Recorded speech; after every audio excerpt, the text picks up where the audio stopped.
Bien, buenas tardes a todos. Creo que ya estamos transmitiendo en vivo. Les quiero dar la bienvenida a esta charla del día de hoy, donde pues hablaremos un poco sobre el Códice de Dresde y de temas de epigrafía en general. Antes que nada, quiero agradecerles a todos, ya que gracias a su apoyo, nuestras redes sociales ya tienen más de 11,000 seguidores. Eso es algo que nos motiva a seguir transmitiendo y compartiendo con cada uno de ustedes este tipo de eventos, ¿no? Y de charlas. Siempre como Museo Popol Vuh de la Universidad Francisco Marroquín, pues estamos comprometidos con la divulgación de todo este conocimiento, ¿no? Sobre todo el arte prehispánico. También quisiera recordarles antes que ya tenemos activo nuestro canal en YouTube, donde ustedes pueden encontrar pues muchas de las actividades que hemos puesto, y les pedimos que nos sigan también en YouTube, ya que en los próximos meses vamos a tener actividades exclusivas transmitidas en nuestro canal de YouTube. Otro mensaje, perdón, que se me olvidaba comentarles, eh, vamos a poner en los comentarios un link en donde ustedes pueden descargar la versión en PDF del Códice de Dresde, completamente gratis, del sitio de FAMSI, para los que no lo tengan, y pues lo pueden ya observar y ver con mucho más detalle, ¿no? En sus dispositivos móviles. Además, les cuento que ya contamos con un link de donaciones, por si alguno de ustedes quisiera hacernos una donación como Museo Popol Vuh. Eso nos ayudaría mucho también a continuar con este tipo de transmisiones, y creo que se pueden hacer donaciones desde, no sé, $1 o 2 quetzales. Creo que ahí aparecen las cantidades. También vamos a ponerlo en los comentarios por si alguno de ustedes quisiera donarnos algo. Se lo agradeceríamos mucho. Bien, para los que no conocen cómo se ven los códices, les quería mostrar uno que tengo acá, ¿sí? Estos códices son libritos que se pueden plegar, miren. Estas son ediciones que todavía se consiguen aquí en Guatemala, muy bonitas, en donde ustedes pueden ir pues abriendo como que es acordeón estos libros, justamente como se utilizaban en tiempos prehispánicos. Eh, Antes que nada, déjenme ver si puedo compartir mi pantalla. Creo que ya estamos listos y espero que no tengamos ningún inconveniente, ¿sí?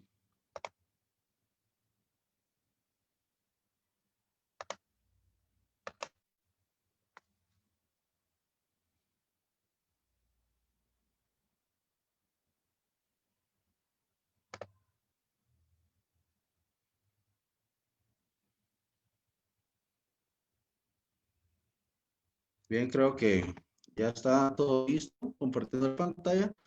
Y bueno, de nuevo, bienvenidos a todos. Antes que nada, quisiera pues entrar en detalles que son importantes para entender la escritura jeroglífica maya, ¿sí? Podemos ver en esta diapositiva que pues encontramos que la escritura aparece muy pocas veces sin necesidad de que otra cultura la haya influenciado, ¿no? Por ejemplo, aquí tenemos los 6 lugares que se considera que tuvieron este nacimiento de la escritura, entre ellos Mesoamérica, como pueden ver ustedes, en donde está la escritura jeroglífica maya. Tenemos la isla de Pascua, Egipto, Mesopotamia, el Valle del Indo, perdón, y por supuesto China, ¿sí? Además, debemos tener presente qué es la escritura, ¿sí? Ya que vamos a estar hablando de este tema durante esta pequeña charla. La definición de escritura que regularmente le comparto a mis estudiantes en clase es la que ustedes pueden leer acá. Consideramos escritura a los sistemas o tecnologías de comunicación cuya particularidad, perdón, es que registran el lenguaje verbal o fragmentos de él, mediante signos gráficos permanentes, visibles y convencionales. ¿Sí? También brevemente quisiera hacer un recordatorio al desciframiento. La escritura jeroglífica maya fue descifrada por el personaje que ustedes miran en pantalla, un lingüista de origen ruso llamado Yuri Valentinovich Norosov, quien justamente tenía en su poder copias de estos códices mayas y por medio de lo que conocemos como alfabeto de Landa, que es esta imagen que ustedes ahora ven, logró poco a poco desarrollar la metodología para entender el sistema de escritura maya.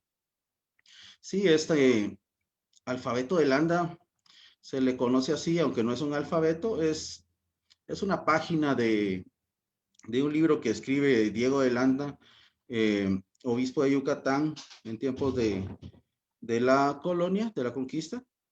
Y en una de estos capítulos, pues este obispo recopila mucha información del sistema de escritura maya y en una de estas pues puso todos estos signos que ustedes ven con su contraparte en el alfabeto, ¿sí?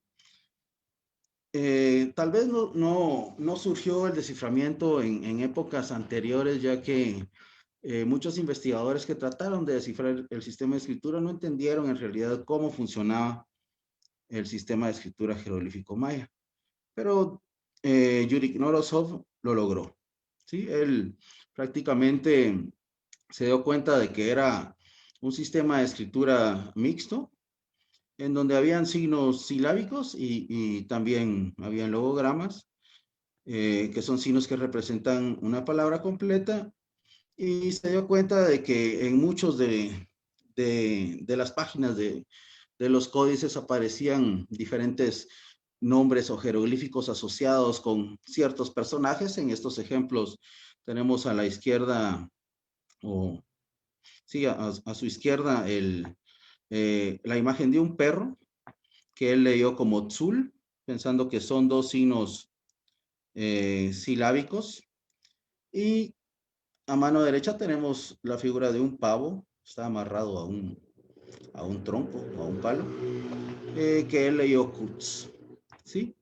Gracias a los estudios realizados por Yuri Norosov, se comenzó esta metodología para lograr el desciframiento de la escritura jeroglífica. Tenemos que tener presente también que en todo el mundo pues existen muchos sistemas de escritura y pongo esto porque en algunas otras charlas que hemos tenido pues hay varias preguntas recurrentes. Algunos preguntan cuál es el sistema de escritura de los mayas, ¿no? Usado por los mayas. Y como les mencioné brevemente anteriormente, sabemos que el sistema de escritura es un sistema de escritura logosilábico, en donde prácticamente tenemos dos tipos de signos, eh, fonemas, ¿verdad? O sílabas que simplemente representan un sonido, una combinación de consonante y vocal. Y también tenemos logogramas, que son signos que representan una palabra por ellos mismos. Sí, aquí podemos ver varios ejemplos de sistemas de escritura logosilábicos, como el sumerio, el chino, el lineal B, el maya, por supuesto, y el náhuatl del centro de México. Para entender también un poco y entrar en contexto de este sistema de escritura y de lo que está representado en los códices, por supuesto, haciendo énfasis en el códice de Dresde, tenemos que entender un poco del calendario, ¿sí? Bueno, el calendario, tenemos que los mayas tenían a la usanza varios sistemas para contabilizar el tiempo, siendo los más extensos y utilizados los que conocemos como la cuenta larga, el Tzolk'in y el Hab. El Tzolk'in es el calendario que conocemos como ritual, compuesto de 260 días, mientras que el Hab corresponde al año solar de 365 días. Y la combinación de estos dos calendarios nos da como resultado una posición de rueda calendárica. Obviamente, todos estos periodos de tiempo de la cuenta larga y los calendarios Tzolk'in y Hab deben ir combinados con numerales, ya que servían para contabilizar el tiempo y también hacer cuentas, ¿no? Tenemos aquí algunos ejemplos de la numeración maya. Creo que la mayoría de gente que está presente en esta charla, pues sabe que un punto, ¿verdad? O un círculo representa una unidad, mientras que una barra representa ya el numeral 5. Pero también aquí les puse este ejemplo donde tenemos las variantes de cabeza, que son cabezas de los dioses, que también pueden sustituir a las variantes de barras y puntos. Acá tenemos pues los números del 1 al 5 y del 11 al 15, del 6 al 10 y del 16, bueno, al 19 en realidad, ¿sí? Aquí los nombres no son los que actualmente conocemos, ¿cómo se llama? La ortografía actual. Esta es una tabla que yo saqué de un pequeño libro que escribió Inga Calvin de introducción pues a la escritura jeroglífica maya. Ustedes pueden ver, por ejemplo, el numeral 1, que es un punto, también puede ser la cabeza del dios del maíz, tonsurado, o el numeral 3 puede ser también la cabeza del dios del viento, este signo en forma de T que ustedes miran en su mejilla, y la diadema con una flor tal vez en la frente es una característica de este dios. Y también podemos ver que, por ejemplo, el numeral 10 son dos barras, ya no son puntos, ¿verdad? Una barra 5, otra barra 5, para un total de 10. Y también tenemos la variante de cabeza, que en este caso corresponde a una calavera del dios de la muerte, ¿sí? Representa al dios de la muerte. Y algo también interesante que podemos ver en los números es que a partir del numeral 13 ya es una combinación de dos dioses, ¿no? Tenemos aquí el numeral 13, 3 puntos y 2 barras. Y vemos aquí la cabeza del dios del numeral 3. Ven que tiene aquí en su orejera el signo IC para viento, pero con la mandíbula descarnada del numeral 10. Sí, ya es la combinación de ambos dioses para darnos el número 13. Igual en el número 14 tenemos que el 4 representa la cabeza del dios solar. Tiene un signo King, un signo solar aquí en la mejilla. Y el numeral 14 también lo tiene, pero nuevamente con la mandíbula descarnada del numeral 10 para darnos la combinación y referirse al número 14, ¿sí? Hablando del Solkin y el Hab y la rueda calendárica, tenemos que el Solkin, este calendario ritual de 260 días, eh, está representado por 20 días y siempre van a estar combinados con numerales del 1 al 13. Es un ciclo ininterrumpido, después del 13 regresa a 1. Y los meses de 20 días pueden estar combinados solo con números del 1 al 19 o al inicio del mes con el logograma que leemos Chum, que se traduce como sentarse, ¿sí?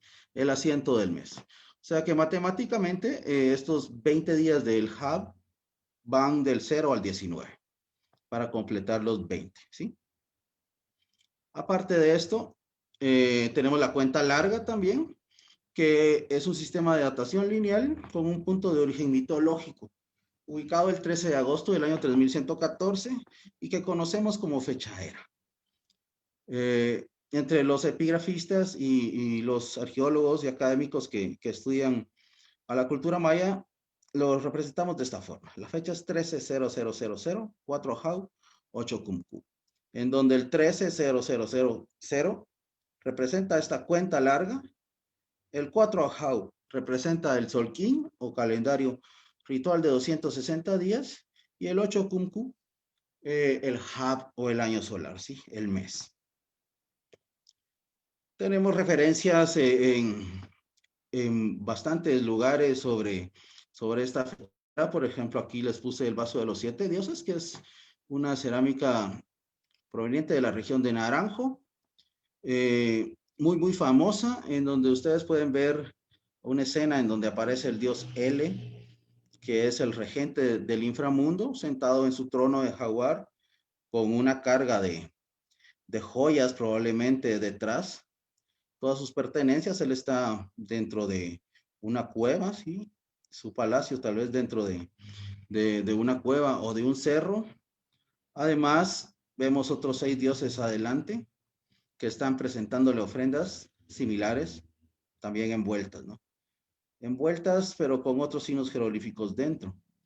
Y vemos aquí arriba, justo debajo del texto, vemos una banda celeste. Esto ya nos está diciendo que esta escena está enmarcada dentro de pues el mundo celestial de los dioses, ¿no? Le llamamos banda celeste porque justamente tiene signos de cielo o signos de lluvia o signos de estrella, ¿no? Y también el fondo oscuro de esta cerámica hace alusión a ese principio del tiempo, cuando no existía nada, ¿no? Así como en el Popol Vuh que comienza en que todo estaba en oscuridad y que no había nada creado, pues este es este tiempo mítico en donde los dioses vivían, ¿no?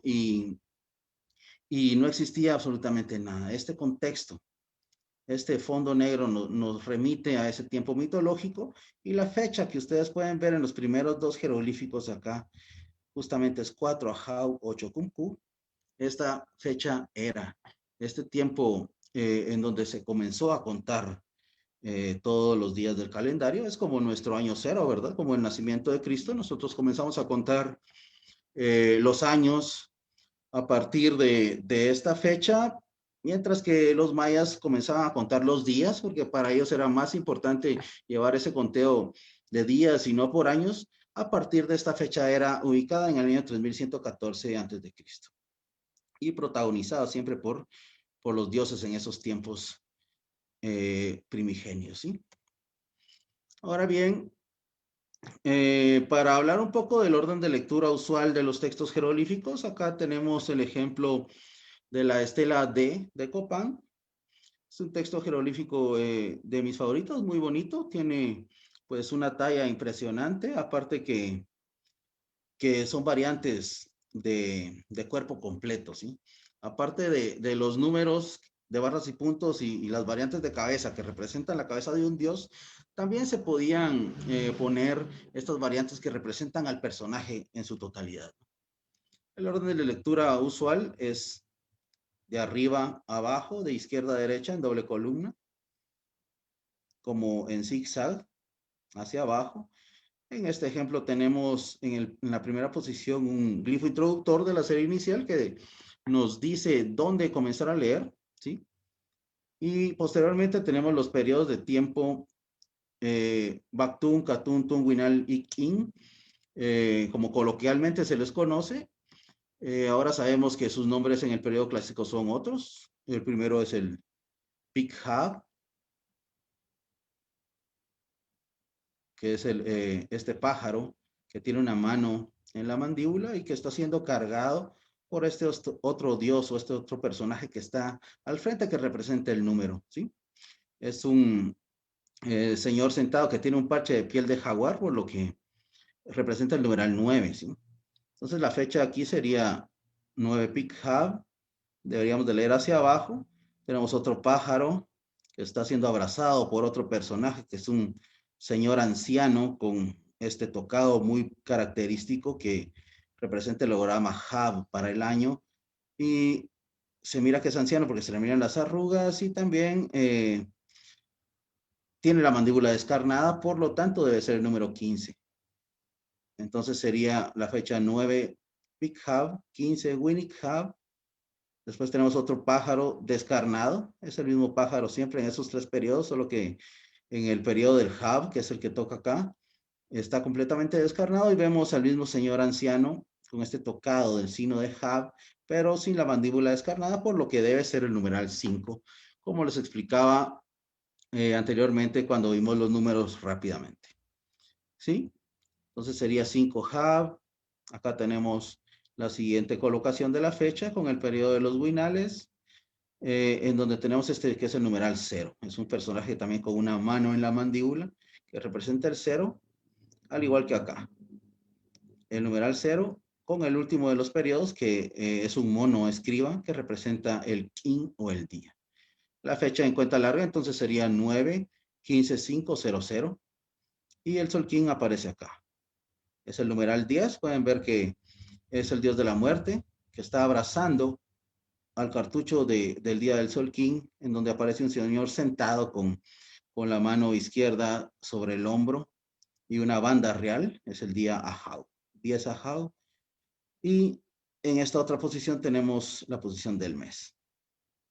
Está representado por un dios del maíz, pueden ver que tiene una foliación vegetal en la cabeza, es un dios del maíz joven que representa el numeral 8. Y acá la posición del mes, en este caso, Ixijom o Chen, en yucatecano, ¿sí? El texto continúa después con un verbo, que se lee tzahpaj, fue sembrada, ¿no? O hincada. ¿Y qué fue sembrada? Pues la estela. Aquí aparece la Camtum, su gran piedra, o la estela, ¿sí? Vemos que en este tipo de textos encontramos pues cuestiones de dedicación de estelas o de nacimiento de reyes o reinas, como por ejemplo, miren acá, tenemos esta concha de piedras negras que varía un poco, no tenemos una cuenta larga, solo tenemos la posición del sol king en 5 kib y aquí la posición del hab, que son 4 puntos y 2 barras para un 14, yashkin. El orden de lectura aquí cambia, que son 3 signos puestos en fila, lo leemos de arriba abajo y después dice, nació. ¿Y quién nació? Esta señora. Es Ishik Gunikhabahau, Ishik Namanahau. En esta fecha nace la señora Katungahau, la señora de Namán. Y tenemos un número de distancia que comunica a la siguiente fecha que tenemos acá. En este caso, 9 Chuen y 8 Kankin o Uniu, cuando Mahkaj fue prometida en matrimonio la misma señora. Aquí aparece el mismo nombre de la señora que nació y posteriormente este glifo de relación que se lee Ukabji, fue ordenado por o por mandato de este señor que es el rey de Piedras Negras. Ese es su nombre y aquí sus títulos. Es un señor de 4 catunes y aquí está el glifo emblema de Piedras Negras. Divino Señor de Piedras Negras. Podemos ver que el orden de lectura varió de la primera concha que tenemos acá, que se leía en una columna, mientras que acá, al tener 4, pues ya leemos en doble columna de arriba abajo, en un orden, pues si lo queremos ver, normal. Acá tenemos también el Intel 25 de Xilán, que lo puse porque es uno de los ejemplos más bonitos que tenemos de textos en espejo. Aquí pueden ver que los glifos están al revés, o sea que el texto se lee de derecha a izquierda, en esta forma, en una sola eh, fila, ¿verdad? Y acá podemos ver a una señora que está haciendo un ritual que aparece escrito acá. Es el verbo tzak, perdón, de conjurar. Ella está conjurando a esta deidad o este dios en forma de 100 pies o de serpientes. Y es lo que Linda Shili en los años 80 identificó como la serpiente visión, ¿sí? Ella está conjurando a esta serpiente que sale de este plato en donde aparecen papeles eh, con sangre que están siendo quemados y ese humo hace que esta serpiente con muchos rasgos teotihuacanos, ¿sí?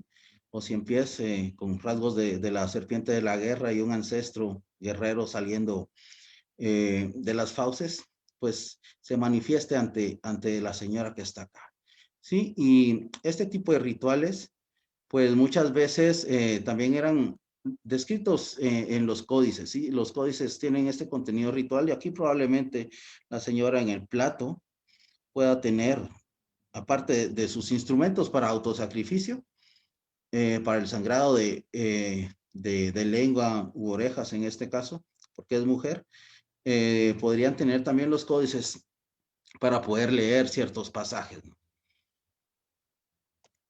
Bien.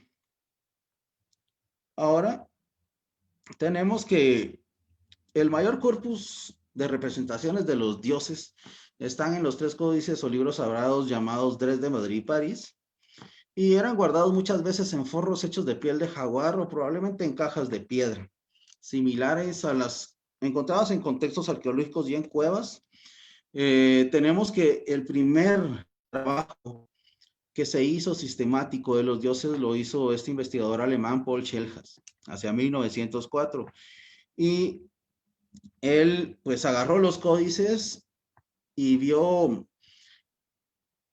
cuál era el que más aparecía representado y se dio cuenta que el que más aparecía era el dios de la muerte.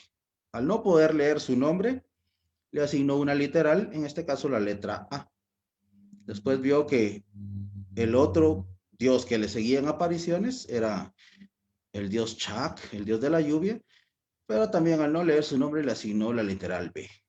Y así lo hizo con cada uno de los personajes que aparecían en estos textos, asignándole una literal de acuerdo a la cantidad de representaciones que se encontraban en los códices. Y se los pongo porque hay algunas lecturas de los nombres de los dioses que no son completamente claras y seguimos utilizando muchas veces estas literales. El dios A, el dios B, el dios C, el dios D, el dios E.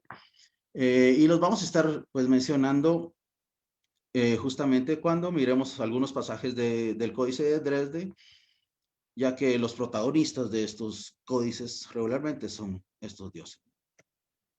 Acá vemos un ejemplo de estas cajas, probablemente para guardar códices. Esta es la famosa caja de piedra de Junal-Ye, apareció en las cuevas de Junal-Ye ya hace algunos años y más o menos tiene las medidas que se podrían considerar para guardar uno de estos libros plegados.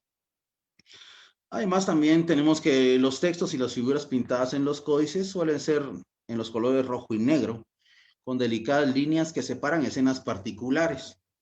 Se han encontrado restos de códices en contexto arqueológico en sitios como Huachactún, San Agustín Acazahuastlán, Nevaj, Altunja y Mirador, pero en pésimo estado de conservación. Sí, es una lástima que todos estos libros pues no hayan sobrevivido, pues gracias también al clima que, que prevalece en nuestra región. Acá vemos un ejemplo, sí, miren que tiene fondos cremas o blancos y delineados en negro y en rojo. ¿Sí? Trabajos importantes realizados por el arqueólogo Michael Coe identificaron varios ejemplos de códices plegados dentro de la iconografía maya del periodo clásico. Y también Coe fue el primero en identificar y publicar un estilo particular de vasos prehispánicos delineados en rojo y negro, en el mismo estilo que los códices, por lo que ahora los conocemos con ese nombre, la cerámica estilo códice, como, como esta que ustedes pueden ver acá.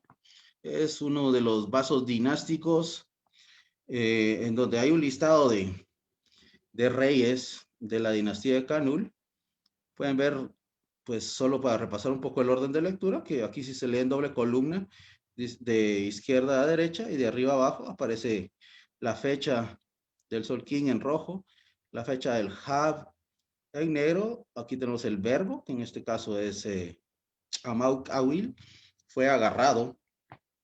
El Awil es un verbo de entronización y luego aparece el nombre del personaje y el glifo emblema de Canul, una de las pues vasijas más famosas en este estilo códice, que es justamente en la que yo tomo mi chocolate.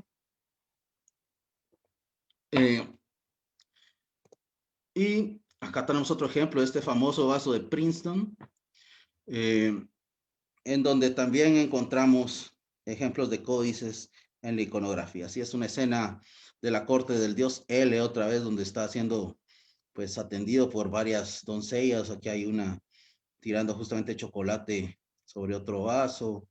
Aquí el dios L le está amarrando su pulsera en la muñeca.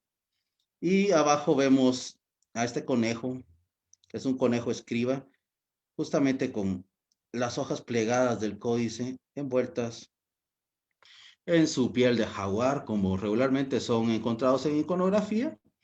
Acá otro ejemplo de escribas y el jeroglífico Akujun, que se traduce como libro o códice. Acá podemos ver las hojas plegadas y los envoltorios de piel de jaguar, que tenemos también algunas otras variantes y significados como Jun, la banda real que se ataban en la cabeza, o también estas coronas con el nombre del que llamamos Dios Bufón, ¿sí? Que representan también el poder real. Acá vemos esta famosa vasija en estilo códice, en donde también tenemos evidencia de estas escuelas de escribas, perdón, en donde encontramos a un escriba maestro, un dios anciano con una red y que le está platicando a sus aprendices, ¿sí? En este caso está señalando tal vez una hoja de papel o están escribiendo sobre el piso y le está diciendo, borremos esta línea gruesa. Él está enseñando a escribir y en realidad la raíz de chocón, tatbig, es como raspar, pero así es como se raspaban o como se borraba en realidad en los códices, porque los códices tenían un recubrimiento, está en el papel de amate, ¿no? El papel de amate era la materia prima, pero se cubría con algún tipo de estuco o de cal para poder luego pintar sobre esto. Y para borrar, obviamente, había que raspar esta capa para poder reutilizar el papel. También tenemos ejemplos de este tipo de adiestramiento con los príncipes acá en el panel 3 de Piedras Negras, que está en el Museo Nacional de Arqueología y Etnología aquí de Guatemala. Y en uno de estos pasajes, bueno, aquí pueden ver, es una escena donde aparece el rey sentado en su trono. Es un trono muy, muy elaborado con una comitiva de personajes que lo llegan a ver y parte de la élite sentada acá, pero detrás del trono aparece un personaje que tiene a otros dos infantes al frente. Estos dos infantes están identificados como príncipes, ¿sí? Acá vemos los títulos justamente del príncipe, que se lee Choc, es el título para príncipe, un título, perdón, un príncipe de Piedras Negras y otro príncipe del sitio de la Mar, y ellos están siendo adiestrados por este personaje que aquí su nombre es Hasao Chan Kawil, no es el famoso gobernante de Tikal, sino que es un Ahkujun, ¿sí? Aquí está su título, Ahkujun, es como el de los libros sagrados, o estos encargados de los códices y también de la escritura. Bien, además tenemos que estos códices pues fueron destinados justamente a guiar a los sacerdotes y con ello a pueblos enteros a lo largo del tiempo.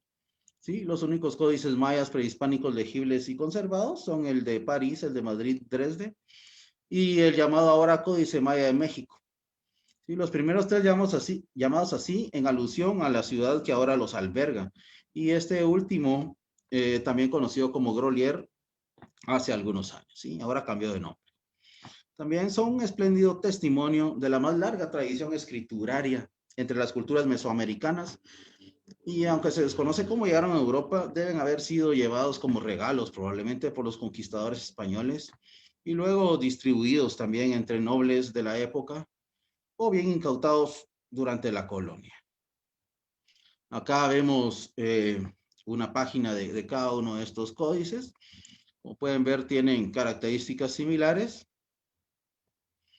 ¿Y para qué servían, no? Diego de Landa, en su famosa obra La relación de las costas de Yucatán, que les mencioné al inicio, en donde estaba este famoso alfabeto que sirvió para el desciframiento de la escritura jeroglífica maya, describe cómo eran usados estos manuscritos hace más de 400 años. Dice, los sacerdotes sacaron sus libros y los extendieron. El sacerdote más sabio abrió el libro y miró los pronósticos para ese año, que comunicó a los presentes y les amonestó un poco recomendándoles remedios para sus males. ¿Sí? Es por eso que los mayas utilizaban este tipo de formato para poder ver pasajes extensos de pronósticos en un solo calendario, en una sola vista, ¿no? Tenemos que, a diferencia de las inscripciones monumentales que celebran la historia dinástica y que son de carácter público, los códices se refieren a rituales y a cuestiones más esotéricas, ¿sí? Los códices debieron ser vistos solamente por aquellos que tuvieron el privilegio de consultar a los dioses, es decir, los sacerdotes. Aquí un ejemplo de Dresde, donde encontramos a un dios justamente haciendo un ritual de asperjar. El códice de Dresde, históricamente sabemos que fue adquirido en Viena en 1739 por Johann Christian Gotz, director de la antigua Biblioteca Real de Dresde. En opinión de Gotz, el documento procede de la herencia dejada por algún español que personalmente estuvo en América o bien por sus antepasados. En 1963, Michael Coe también publicó un hallazgo que mostraba que el códice fue utilizado en 1796 por el barón von Rocknitz, quien en una obra sobre decoración de interiores empleó sus diseños para adornar una habitación a lo que él llamó un estilo muy mexicano. Tenemos que también perdón, el barón Alexander von Humboldt publicó 5 páginas de él, mientras que la primera publicación en forma completa aparece en el volumen 3 de la obra Antigüedades de México de 1831 y 1848, del editor británico Lord Kingsburg. En 1828, Konstantin Rafinesky también fue la primera persona en identificar el códice como maya y no mexicano, en virtud de su semejanza con los numerales y jeroglíficos de las inscripciones de Palenque, dados a conocer años antes por Antonio del Río en 1822. Y pues a pesar de que existen varias ediciones de este manuscrito, la versión más influyente de todos los tiempos es la de Eric Thompson, publicada en Filadelfia y después traducida al español por el Fondo de Cultura Económica. Y es una edición en formato de biombo tomado de la edición de Forstmann de 1892. Eric Thompson pues fechó el códice entre 1200 y 1250 después de Cristo y planteó que su área de procedencia más probable era la región de Chichén Itzá. Sí, justamente esta edición de Forstmann de 1892 es la que pueden descargar en el link que debe estar en los comentarios de esta transmisión en nuestra página de Facebook. ¿Sí? Bueno, los idiomas del códice. Esto pues ha sido tema de debate durante mucho tiempo. Tenemos que los especialistas parecen haber aceptado que en el códice de Dresde existen abundantes elementos de idiomas cholanos que se asocian con la traducción de escritura del clásico, pero no estaban seguros de cuál era la lengua yucatecana vernácula de sus escribas, maya yucateco y Tzaomopan. El lingüista ruso Albert Dableshin ha hecho importantes contribuciones al respecto al sostener que la ortografía de muchas palabras escritas en el Dresde, en el códice, sugiere que están en Itzao-Mopan y no en yucateco. Y un punto de acuerdo que se percibe en los trabajos más recientes es que el códice pudo haberse elaborado en una época no muy lejana a la conquista española, tal vez en el siglo XIII, ¿no?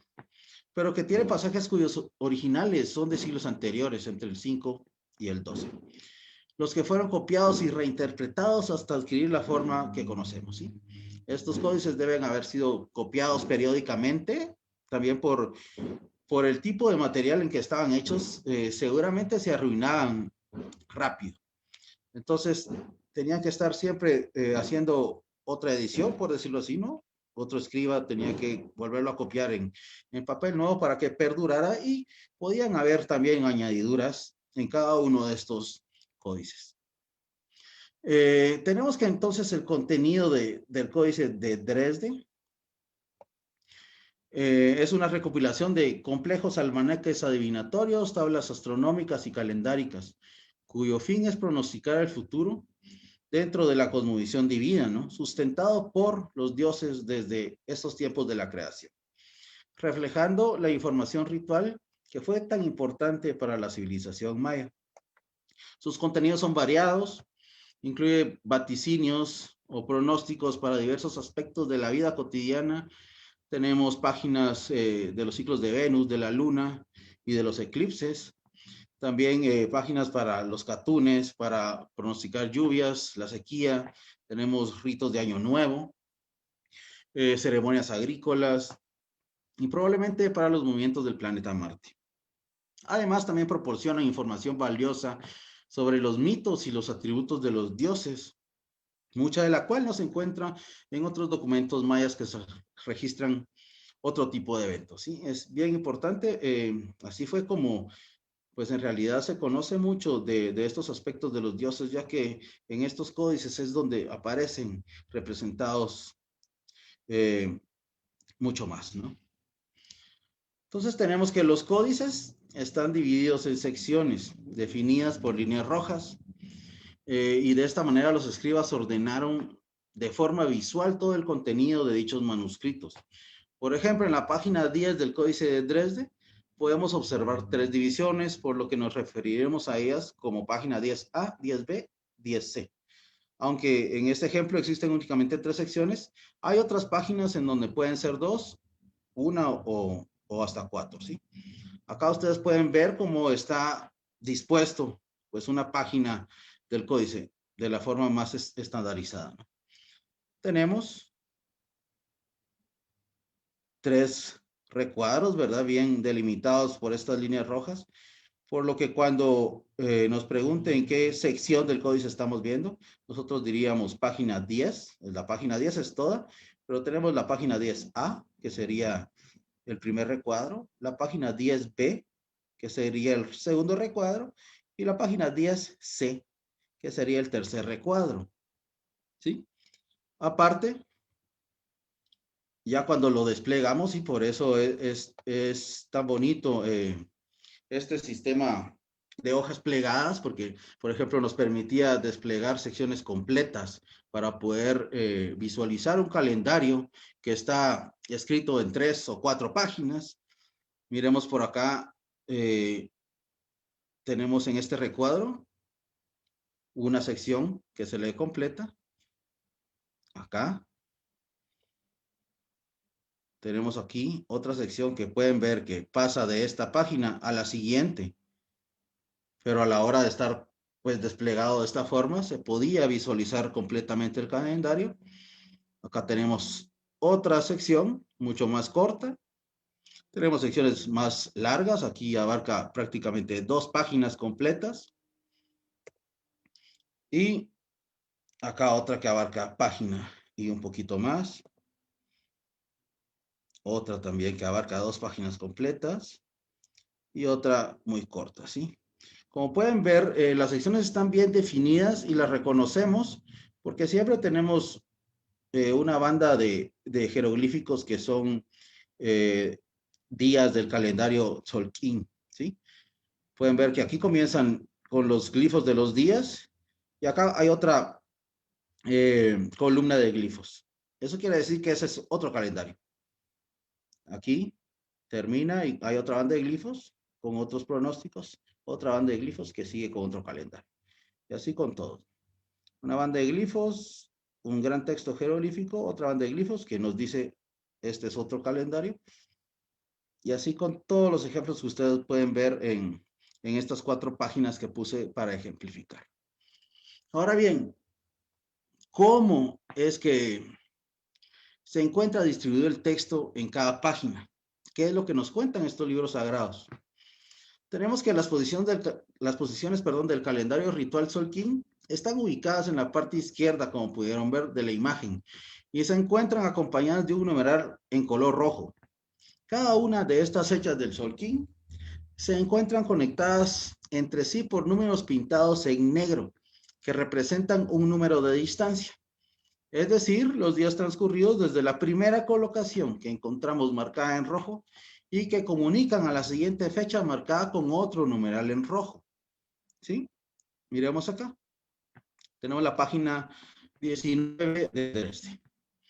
Ustedes pueden ver que iniciamos con un numeral en rojo, que es el número 10, y una columna de glifos delineados en negro, que son los días. El día Ik, el día Hish, el día Kimi, el día Etznab y el día Ok. ¿Sí? Acá están enmarcados. Aparte, tenemos estos números en negro, que son los números de distancia. En este caso, tenemos un número de distancia que es el número 20, más el numeral 9, o sea, son 29 días, aquí lo puse. Los números en menos son 29 días, y es el número de distancia que nos comunica con el coeficiente en rojo con el valor de 13. Este número de distancia comunica con las fechas 13 Chuen, 13 Akbal, 13 Men, 13 Manik y 13 Kawak. Es decir, si teníamos esta fecha 10 Ik y le sumamos 29 días, vamos a caer a la siguiente fecha, que sería la fecha 13 Chuen. ¿Sí? Así es como funcionan estos calendarios. Y hay números que comunican con otra fecha y así nos pueden dar pues toda una gama, una gama de fechas en donde pueden pasar ciertas cosas. ¿Sí? Acá está la sumatoria. Teníamos que 29 días después de IC, que es el día que aparece marcado en el códice, caemos a una fecha 13 Chuen. El glifo Chuen del día obviamente no aparece. Esto pues solo se hace con la sumatoria, pero sí aparece el coeficiente numérico que corresponde en rojo. ¿Sí? 29 días después de Hish, caemos a la fecha 13 Akbal. 29 días después de Kimi, caemos a la fecha 13 Men. Y 29 días después de Etznav, caemos a la fecha 13 Manik. Y 29 días después de Ok, caemos a la fecha 13 Kawak. ¿Sí? Así, se seguía sumando. Después aquí tenemos otro número de distancia. En este caso es un 20 con un número 3 para 23 días. El total de estas dos números de distancia, 29 y 23, nos da 52 días y nos regresa al 10 Hish. O sea, pasamos de este IC por todas estas sumatorias y volvemos al día 10 Hish. Sumamos otra vez esos 52 días y caemos al día 10 Kimi. ¿Sí? Así es como funcionan estas sumatorias. Ahora bien, como podemos ver, perdón, sí, tenemos también viñetas jeroglíficas que están asociadas pues a estos dioses. El orden de lectura, en este caso, es normal, por decirlo así, de izquierda a derecha y de arriba a abajo, y son secciones de 4 glifos. Por ejemplo, tenemos acá la lectura Yatal, Ishik, Sak, Ishik probablemente, Ush o Osh Will. ¿Sí? Su pago es Usak Ishik. Y el augurio es mucha comida. ¿Sí? Ese tipo de augurios son los que tenemos. Es un augurio, pues, bueno, ¿verdad? En donde vemos a esos dioses interactuando justamente, tal vez intimando en realidad. Tenemos aquí la otra sección que está en verde, que corresponde también al texto en verde, y lo podemos leer como Yatal, Ishik, Sak Ishik, Chamal. Su pago es Usak Ishik. El augurio es muerte o mortandad. Y es un almanaque muy corto, como pueden ver, esos 52 días están únicamente sumados con estos dos números de distancia y tenemos un augurio bueno y uno malo. Y además vemos cómo la iconografía también ayuda al entendimiento, ya que pues representa a esta diosa joven de la luna, ¿sí? Pueden ver que es mujer, si aquí se mira el pecho, ¿verdad? Y está interactuando pues con otros dioses.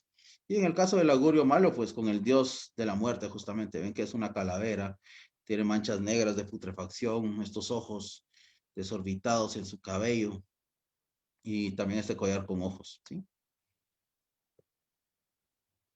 Miremos este otro ejemplo de las páginas 14, 13b, perdón, y 14b de 13. Tenemos el mismo formato, numeral en rojo, 6, y una columna de días, que en este caso son Ahau, Eb, Kan, Kib y Lamat.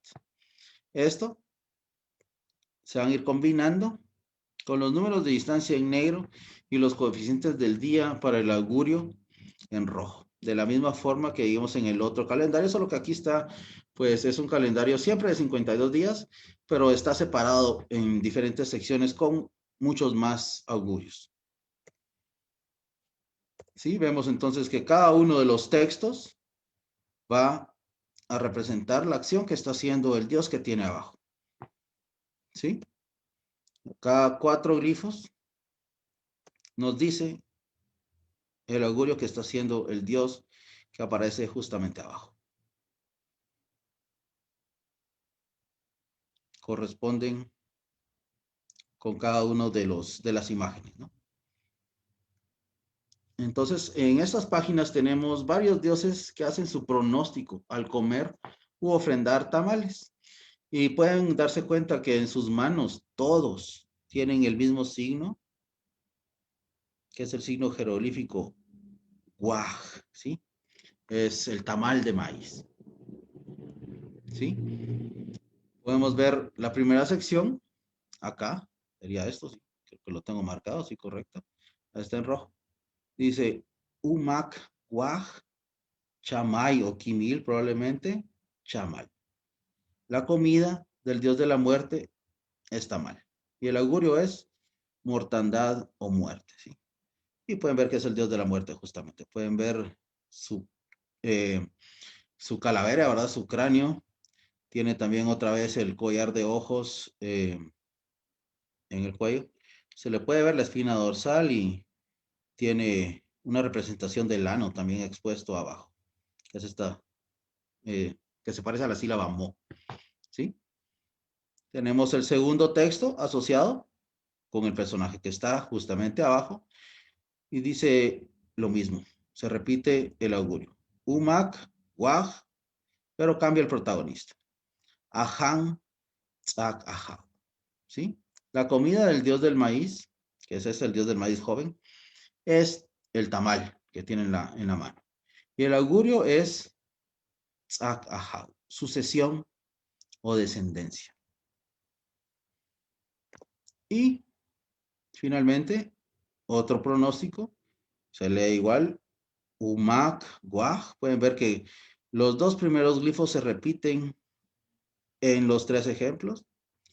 Y lo que cambia es el nombre del dios que está haciendo el augurio y el augurio, por supuesto. En este caso, Umak, Guaj, Kuj, Oshwil. ¿Sí? La comida del dios C, es este personaje, con cabeza de mono tal vez, es el tamal. El augurio es mucha comida. Es un augurio de abundancia. Tenemos la página 14b, también es la que continúa de estos dioses que están comiendo tamales. Y tenemos la misma distribución. Texto jeroglífico asociado con un dios que está comiendo tamales y que es quien hace el pronóstico o el augurio. ¿Sí? Acá pues cambia, aunque la raíz sigue siendo Mac, ¿verdad? Macau, Waj, esta es la cabeza del dios L, y el augurio es Yutzil, ¿sí? El dios L come tamales, el augurio es bendición. Aquí vemos al dios L, lo reconocemos porque tiene este tocado en forma de pájaro, que es el pájaro Muan, que siempre lo tiene postrado en su sombrero, o incluso es el sombrero de este dios. Acá, de nuevo, Macau, Waj, Hun, Lahum, Umuk. Es el dios Q. Este logograma, pues, hay algunas propuestas de lectura. Yo no estoy completamente seguro. Por ejemplo, está la propuesta de Talán, me recuerdo en alguna lectura, pero yo lo sigo poniendo como Dios Q. El Dios Q come tamales, este es su anuncio. Y en amarillo, Macau, Guaj, Itzamnach Kokaj, Saquil probablemente. Sí, hay algunos textos que los puse obviamente con signo de interrogación porque no estamos completamente seguros de sus lecturas. ¿Sí? Itzamnach Kokaj come tamales. El augurio es semillas, descendencia. Tenemos acá la página 15b. Tenemos varios dioses que hacen pronósticos ahora plantando o sembrando, ¿sí? Por eso podemos ver estos dioses boca abajo, tal vez haciendo alusión a cómo se siembra el maíz, pero también haciendo alusión a ese renacimiento, pienso yo, del maíz que tenemos en iconografía, en donde muchos de estos señores renacen en lugares paradisíacos en forma de árboles frutales, ¿no? O de vegetación, ¿sí? Volvemos a tener la misma estructura, ¿sí? Con sus números en rojo. 1 y sus días, Ik, Manik, Eb, Kaban, Ik. Números de distancia en negro y números de coeficientes de nuevo en rojo. Tenemos el primer augurio, Upakaja. Upakaj, Tsen, Chakki, Ahaulel. El sustento es plantado por Chak. El augurio es Ahaulel, señorío. ¿Sí? Tenemos acá de nuevo. Upakaj, Tsen, Umuk, Chamal. El dios S, ¿sí? Plantó el alimento. Su anuncio es mortandad. Aquí no aparece el nombre de este dios. Lo reconocemos porque tiene estos puntos negros y también tiene el ojo cerrado como que está muerto. Volvemos a tener el mismo augurio. U, Tsen, Sakishik probablemente, y este glifo que es lo que tiene en la mano. Es el mismo signo que aparece acá, que probablemente son semillas. También tenemos ejemplos en los que están taladrando la palabra, ¿sí? O su palabra, ¿sí? Déjenme poner, ya me pasé. Ustedes pueden ver que están los dioses con una vara, ¿no? Están haciendo así para, como cuando hacen fuego, pero están taladrando una mano, que es la sílaba chi, ¿sí? Para chich, es la palabra para palabra, ¿sí? O el signo para palabra. Vemos la misma estructura con sus días acá, un numeral 1, los días Manik, Kawak, Chuen, Akbalimen y los pronósticos asociados. ¿Sí? Tenemos Hoch, Uchich. Tal vez Buluk, Kav, Tzak, Ahau. El dios R, ¿cómo se llama? En la terminología, ¿no? En la nomenclatura de Paul Scherjas, Buluk, Kav probablemente taladró su palabra. El augurio es descendencia. Tenemos en verde, Hoch, Uchich, Ahkan, Umuk. El dios Aprima, que es el que aparece aquí, Ahkan, si sabemos su nombre, aquí está, taladró su palabra. Es su anuncio. ¿Sí? Esta es una variante de estos dioses de la muerte. Tiene una capa marcada con huesos, tiene puntos de putrefacción también en sus extremidades. Su característica es que tiene este antifaz negro y tiene también muchas veces un tocado con este signo de Akab, que es obscuridad, y su nombre también está marcado con este signo que le decimos como signo de porcentaje, pero que es como un signo que siempre tienen los dioses de la muerte. Y en este caso incluso tiene un complemento fonético de su nombre, es la sílaba na, en la boca. Aquí está la siguiente sección de ese mismo calendario. Tenemos Hoch, Uchich, Itzamnah, Kokaj, Sakil. El dios Itzamnah, Kokaj taladró su palabra, sí, aquí me faltó. El augurio es semillazo de sentencia. Y acá, Uhoch, Uchich, Unlahun, algo.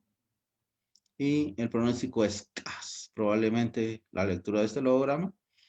El dios Q, Unlahun, taladró su palabra. El pronóstico es algo ruin, algo malo. Además, tenemos este verbo tum, que es muy interesante, ya que los dioses deliberan y expresan su palabra. Y por medio de esa palabra, ¿verdad? De esa acción de dar órdenes o de razonar, ellos dan los pronósticos. Aquí, los 4 dioses que ven en este almanaque tienen dicho verbo en sus manos, al igual que los otros ejemplos, cuando vimos los calendarios donde están pues comiendo u ofrendando tamales, tienen los tamales en la mano, o cuando están taladrando el fuego, de la misma forma tienen eh, su vara, ¿no? Para taladrar su palabra. Aquí lo que tienen es el verbo tum, escrito fonéticamente, ¿sí? La sílaba tu y la sílaba mu. Tu, mu, tu, mu, tu, mu, tum. Tenemos la misma estructura.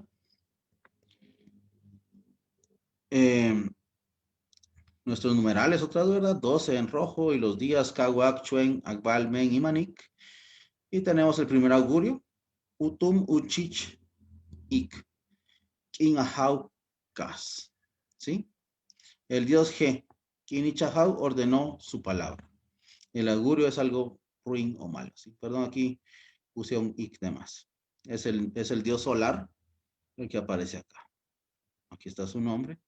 Y el siguiente en verde, Utum Uchich Itzamnah Sakil. El dios de, o Itzamnah, deliberó su palabra. El augurio es semillas o descendencia. Acá la otra sección, igual. Utumu Uchichi. Utum Uchich, el dios del viento. Ik algo, y tal vez Yon o Yoki. El dios H ordenó su palabra. El augurio es familia. Probablemente Yon es una raíz para familia, pero también este glifo tiene algunos problemas de lectura. Aquí igual, Utumu, Uchich, Utum, Uchich, el dios de la muerte, Camil o Chamil o Chamay, y el augurio es Chamal. El dios A, el dios de la muerte, deliberó su palabra. El augurio es mortandad. También tenemos ejemplos de este otro verbo, mol, agrupar o juntar cosas, recolectar cosas. Y en este caso, pues, cada uno de los dioses, lo que tiene en la mano es lo que está recolectando, ¿sí? Aquí está como pedernales, cacao, pájaros o tamales, ¿sí? ¿Sí? Tenemos la misma estructura otra vez con los días del Solquín, el numeral 1 en rojo, Chuen, Akbal, Men, Manik y Kawak. Son los días que pueden pasar estos augurios. Tenemos el primero, Mol, Tok, Kimil o Chamil, Junlahun, algo, Humok. Los pedernales del dios de la muerte, el dios A, que está aquí, son Junlahun y es su anuncio, ¿sí? Tenemos también Mol, Cacao, Itzamnah, Sakil, tal vez Ochha y Ochwaj. ¿Sí? La colecta de cacao de Itzamnah es la colecta de cacao de Itzamnah. El augurio es semillas, descendencia o abundancia de alimentos, ¿sí? Aquí podemos ver estas dos sílabas K, que son las que forman la palabra cacao, y es lo mismo que tiene en la mano, ¿sí? Tenemos acá el resto del pasaje de estas páginas. Tenemos Mol, Ushlahun, Chan, Kuy, Umuk. El acopio de pájaros de este búho, de los 13 cielos, así es su nombre, es su anuncio. Sí, está relacionado con el dios L, ¿sí? Este es el mismo pájaro que aparece muchas veces en su tocado. Acá tenemos Mol, Guaj, el glifo para tamales está adentro, del dios del viento, Ik, es Oshwil, Kas. El acopio de tamales del dios H es mucha comida o ruin. Se trata de un pronóstico ambivalente, como les puse acá, con un aspecto positivo y otro adverso. Además, tenemos otras secciones, como esta, que es muy bonita, en donde vemos a este cocodrilo, que representa muchas veces el cielo, con un texto jeroglífico acá, que se lee como el dios A es mortandad, ruin, es su anuncio, malo, castigo por fuego, ¿sí? Está relacionado Acá les puse como a este, híjoles, ya me salí, perdón, a este pronóstico fatídico que se relaciona con el cataclismo cósmico y la renovación periódica del universo, según estos mitos mayas, que fue causado justamente por la decapitación de este cocodrilo o de un cocodrilo primigenio. También tenemos acá una serie de glifos que, si ustedes se dan cuenta, son repetitivos. Tenemos la sílaba P, la sílaba K y la sílaba J. Pescaj, Kuj, Pescaj, Itzamna, Pescaj, Kuj. Tenemos todos los nombres de los dioses. Pescaj, Chak, ¿sí? Este verbo pescaj quiere decir atronar o rugir, sí, es como gritar o decir algo. Es la voz de los dioses la que hace estos pronósticos, ¿sí? Y se relaciona, pues, justamente, bueno, no se relaciona a esta página, pero les quería mostrar esta, que es la página 74, en donde vemos este mito del diluvio, justamente. Pueden ver que es un cocodrilo también, que representa el cielo, tiene los glifos de estrella, de cielo, de día, de noche. Y este cocodrilo está vomitando este torrente de agua. Sí, esta es una de las páginas finales para el calendario de lluvias. Y sí, es muy probable que los mayas hayan creído que esta destrucción del mundo haya pasado por algún diluvio, ¿no? Tenemos este mito también atestiguado en textos de Palenque, en donde pues se sustituye el agua que aparece en el Códice de Dresde por sangre. Y tenemos pues también debajo, ¿no? Del vientre de este cocodrilo cósmico, los glifos de eclipses, eclipse solar y eclipse lunar, en donde también está cayendo agua. Y como protagonistas en la iconografía tenemos a la diosa Chakchel, ¿sí? O la diosa O, que se reconoce por este tocado en forma de serpiente. También tiene garras de jaguar, tiene rasgos de jaguar en realidad ella también en las manos. Y estas bandas cruzadas también en su ropa. Y aquí abajo al dios L con su tocado justamente de este pájaro. Sí, ellos pues tal vez él con sus armas, ¿no? Para la guerra. Y también la diosa O está volteando un cántaro de donde también cae agua.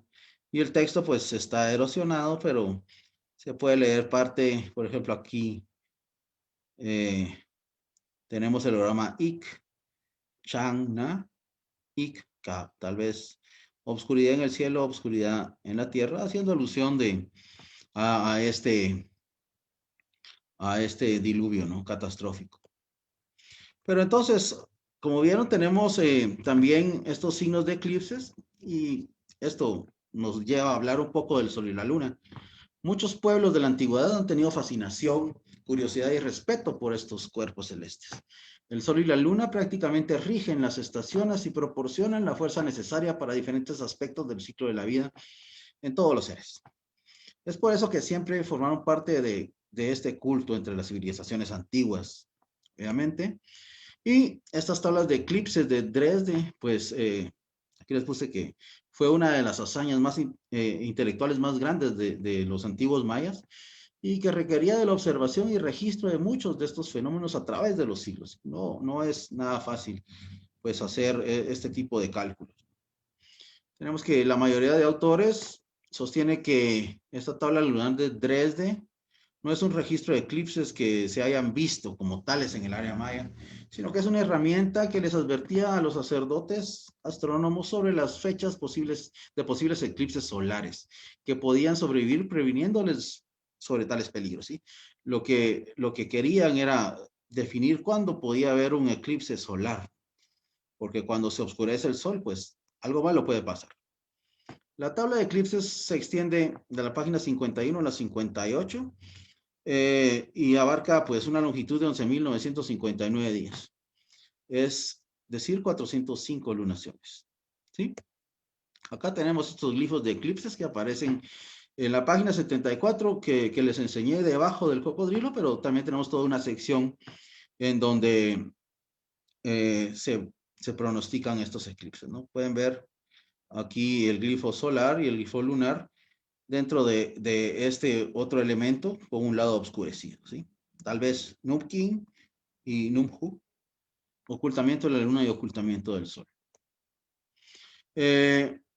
Acá tenemos un ejemplo de la página 52b del Códice de Dresde y pues no vamos a entrar en detalles de toda la lectura, pero pueden ver que pueden pasar cosas malas. Y tenemos acá una banda celestial de donde está pendiendo también este glifo de eclipse solar. Y el texto dice, Ak Muyal Ik, ¿sí? Fuego en las nubes y viento, ¿sí? Puede haber, la mortandad fue formada, ¿sí? Dice aquí, Pat, probablemente, Patajo, fue formada la mortandad. Acá otro ejemplo, también tenemos, si ustedes pueden ver arriba, es un personaje boca abajo, cayendo, y el signo de estrella. Ehem Ek, ¿sí? Ushlahun Hab, tal vez Yah, Pop, ese es un signo para petates, y el signo Chen para ciudades o pozos, y también Yah, Sam Ahau, oscurecimiento del sol y oscurecimiento de la luna. Es el descenso de las estrellas, ¿sí?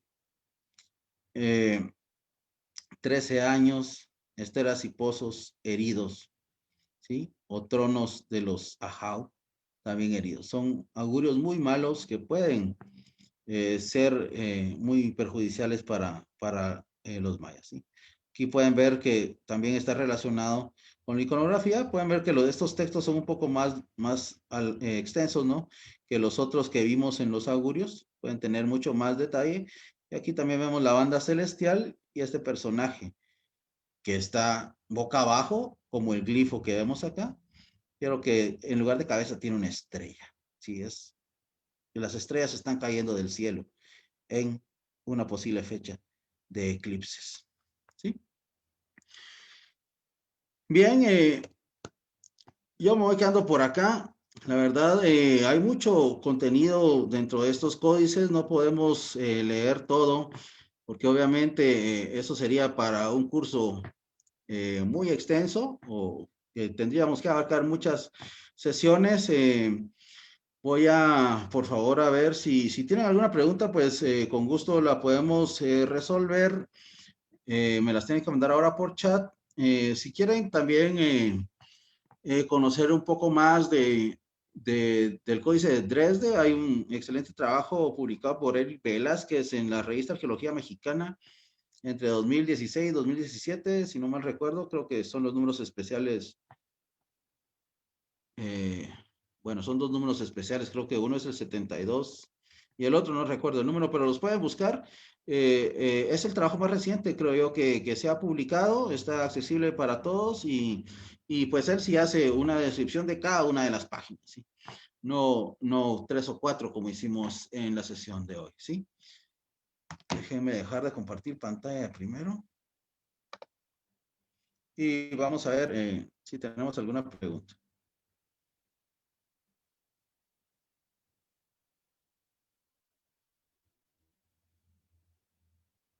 El dios Hun femenina, es lo que veo. Por el momento solo eso. El dios Hun femenina, sí. Cuando hablábamos de esta personificación del dios H, sí, hay una versión femenina justamente. Bueno, tenemos aquí a Juanil Shuanín. Voy a hacer un mural sobre estos temas. ¿Cómo puedo profundizar sobre algún tema específico? Pues ya les dije, si quieren saber más del Códice de Dresde, pues tienen esa publicación de Eric Velázquez. Obviamente hay que consultar el trabajo de un comentario del Códice de Dresde de Thompson. Para el Códice de París hay pues algún trabajo de Bruce Love. Y para el Códice de Madrid tenemos muchos trabajos de Alfonso La Cadena que pueden encontrar en su sitio de academia.edu, ¿no? El que hacía el augurio era el escriba. Eh, no el escriba, ¿verdad? Estos augurios eran leídos por sacerdotes, eran eran escribas, pero eran especializados, pienso yo, en la lectura y el entendimiento de los códices, ¿sí?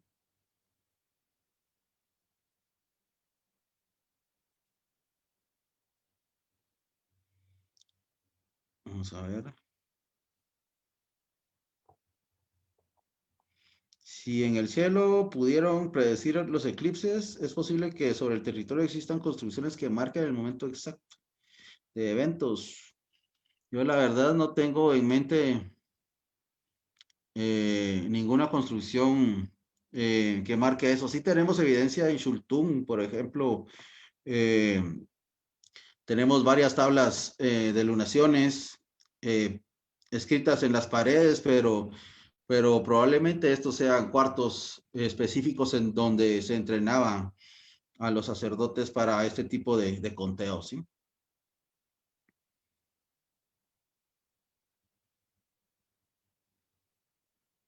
¿Por qué los códices no pueden estar en Guatemala? Bueno, hay que pensar que estos códices que se conservan en primer lugar no son de Guatemala. En todo caso serían de la región más al norte de la península de Yucatán. Y pues como salieron hace tanto tiempo, creo que es prácticamente imposible que algún museo o alguna biblioteca en donde se encuentran, pues los devuelva a Mesoamérica, ¿no? ¿Cómo saben el sonido de cada glifo? Bueno,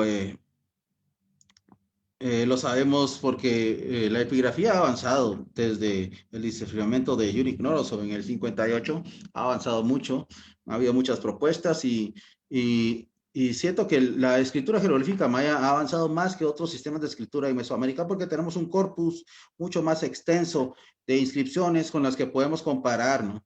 Diferentes pasajes paralelos y esto nos da dando pistas de cómo se lee cada uno de estos jeroglíficos, ¿sí?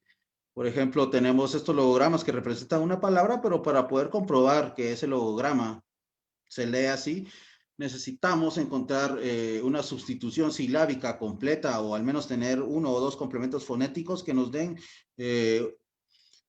¿cómo se dice? Una pista de cómo es que comenzaba la palabra, con qué sonido o con qué sonido terminaba.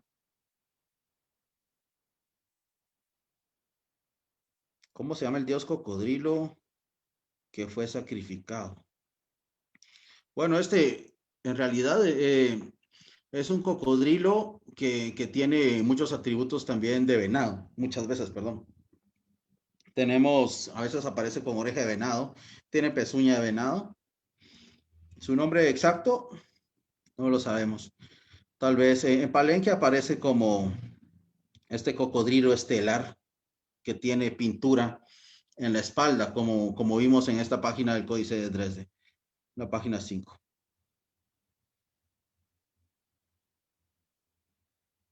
El conejo escriba también puede ser un dios. No creo que sea un dios. Este conejo, pues aparece muchas veces en la iconografía ayudando a los dioses. Es protagonista de muchas de las escenas mitológicas que pasan en tiempos primigenios, ¿no? Muchas veces haciendo bromas a los dioses, humillando también a otros dioses y a veces aparece relacionada también con la diosa lunar. Aparecen juntos en algunos ejemplos.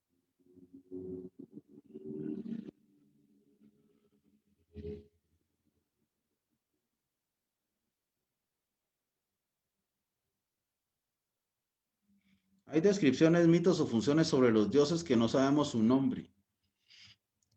Bueno, sí, hay bastantes trabajos sobre los dioses. Como les mencioné, hay que leer el trabajo seminal de Paul Schellhas, pues es de cajón.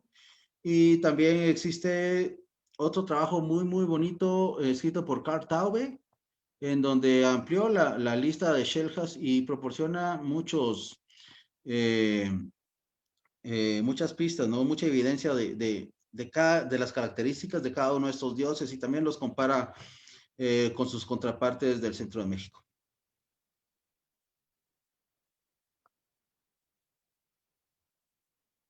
Es posible utilizar actualmente los calendarios del códice. Ejemplo, el calendario de Venus. Es decir, siguen vigentes con esos conteos escritos. En algún momento, hace muchos años, hicimos una prueba en algún taller con Nicolai Grube, un epigrafista de la Universidad de Bonn, justamente con esas tablas de los eclipses y sí se puede seguir ese conteo. Con Venus yo no estoy seguro.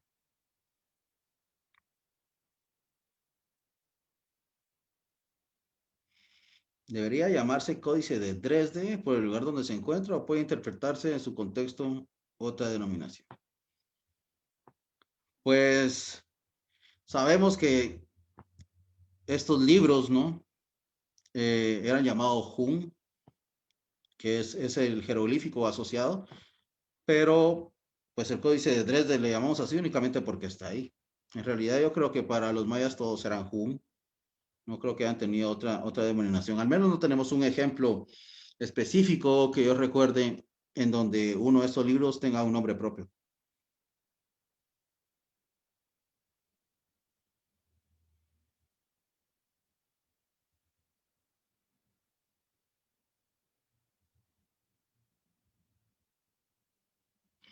Dice Will Hernández, al parecer el tamal era un elemento importante en la vida de los antiguos mayas. ¿Podría deducirse el origen del tamal a partir de la lectura de los códigos? Me imagino que de los códices. Bueno, sí, el tamal era un elemento muy importante. Tenemos ejemplos de ofrendas de tamales en tiempos mitológicos, ¿no? Era eh, pues una de las ofrendas principales. En los códices podemos encontrar ofrendas de tamales de venado, ¿cómo se llama?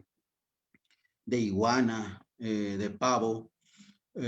Tenemos ejemplos de estos tamales de ofrendas de tamales desde los primeros, por ejemplo, en los murales de San Bartolo, en el muro norte, aparece una ofrenda de estos tres tamales iniciales, probablemente. En Holmul también hay algunas eh, representaciones tempranas, ¿sí?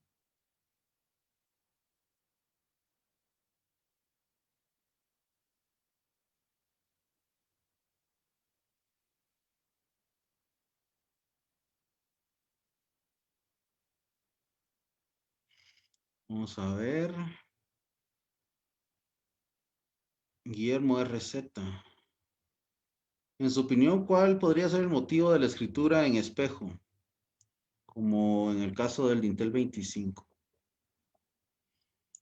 Bueno, es poco común en realidad encontrar esto, pero yo pienso que sí podría ser una forma de que los escribas eh, demostraran esa destreza, ¿no? Esa destreza en dominar el sistema de escritura que sabemos, por ejemplo, por textos palenque, como en el panel de los 96 glifos, tenemos hacia el final del texto un pasaje en donde dice que la escritura pues es divina prácticamente, ¿no? Esta relación entre la escritura y la divinidad y los escribas pues hacía que ellos se esmeraran para poder hacer los textos únicos, ¿no?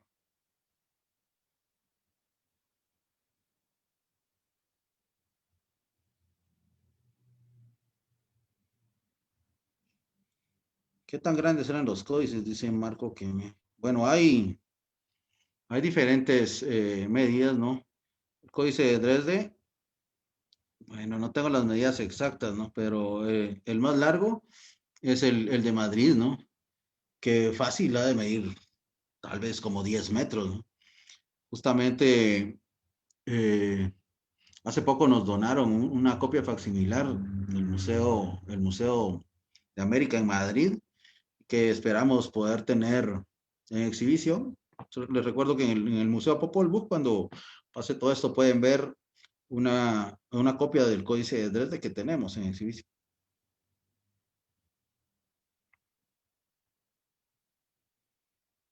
Bueno, hay preguntas sobre el conejo. Pues el conejo da para una charla, ¿sí? No podemos como que eh, desplegar ahorita toda la iconografía del conejo.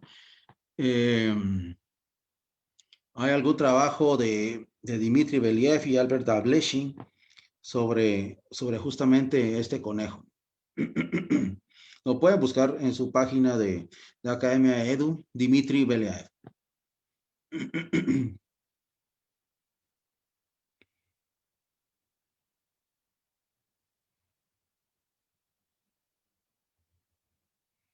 La lectura del códice de Dresde es igual para los demás códices. Sí, tienen lecturas similares. El códice de Dresde es el que está mejor conservado. Por eso es el que, pues, tal vez se ha estudiado un poco más. El de París ya está muy, muy legible. Hay segmentos que sí.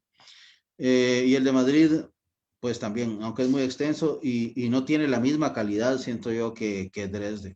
Ahora, el códice eh, Maya de México, el antiguo Grolier, pues solo tiene tablas de días, no tiene textos tan elaborados como los otros tres.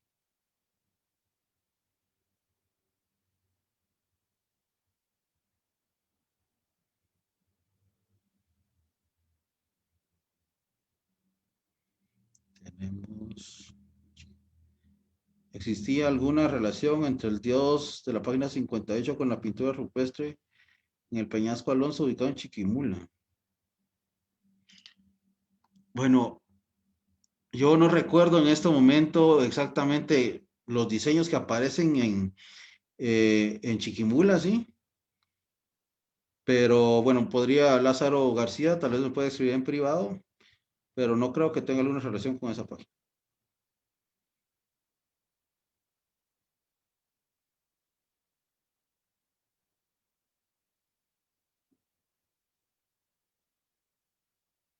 ¿Hay alguna mención en códices o vasijas, aunque sea de un nombre o de un lugar que esté en algún idioma de las tierras altas? No, yo no recuerdo ningún texto jeroglífico, al menos, em, obviamente, los idiomas eran diferentes, los del altiplano con los de los cholanos, ¿no? La rama cholana que va hacia el yucateco. El sistema de escritura es el mismo, pienso yo. Por ejemplo, Caminal Juyú tiene un sistema de escritura similar, pero el idioma pienso que puede variar.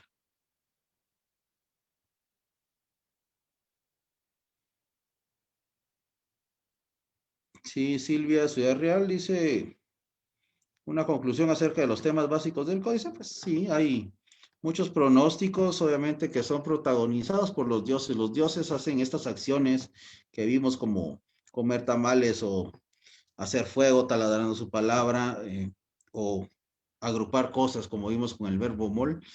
Y estas acciones de los dioses son las que hacen que un augurio pueda ser bueno, o un pronóstico pueda ser bueno o pueda ser malo, ¿sí?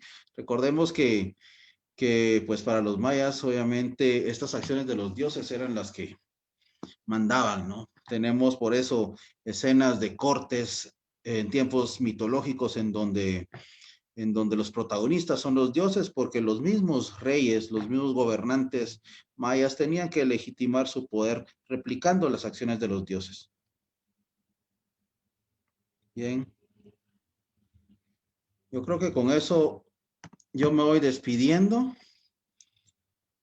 Cualquier otra pregunta, por favor, pueden dejar en los comentarios. Yo les agradezco a todos. La verdad, haber estado con nosotros esta noche. Esperamos poder seguir teniendo esas actividades. Quiero que estén pendientes siempre de nuestras redes sociales. Tenemos invitados casi que casi que toda la semana, ¿sí? Tenemos alguna transmisión en vivo o alguna conferencia también en vivo. Como siempre les digo, si nos pueden regalar un like en nuestro Facebook y suscribirse a nuestro canal de YouTube, se los agradeceremos mucho. Al de YouTube, precisamente, principalmente que ahora pues lo estamos promocionando, ya que vamos a tener actividades exclusivas para esa red social. Y pues como les mencioné al principio, muchas gracias a todos por seguirnos y por llegar a este número tan maravilloso. Esperamos que poco a poco seamos más y más los que podamos convivir en estas noches tan íntimas, ¿no? Y tan bonitas, en donde podemos compartir un poco, pues, de temas que nos gustan a todos. Les vuelvo a recordar que ya tenemos un link de donación, pues sí, por si alguien nos quiere ayudar económicamente, también se lo agradeceríamos mucho. Así que buenas noches a todos y nos vemos a la próxima.